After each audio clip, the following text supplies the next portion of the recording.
10% myyjistä tekee 90% kaupoista.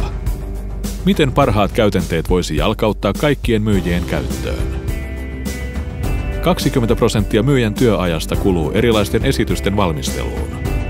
Miten tuo aika voitaisiin kohdentaa tuottavaan työhön? 90% markkinoinnin tuottamasta aineistosta ei päädy myyjän käyttöön. Jääkö yrityksen sanomasta jotakin olennaista kertomatta? Mikä vaikutus sillä on tulokseen? 20% toimistotyöntekijän työajasta on tarpeetonta tiedon etsimistä, muokkaamista tai tallentamista. Onko yhdelläkään yrityksellä tähän varaa? Montako ihmistä teillä työskentelee? 100% asiakirjoista voidaan tuottaa vähintään 50% nopeammin.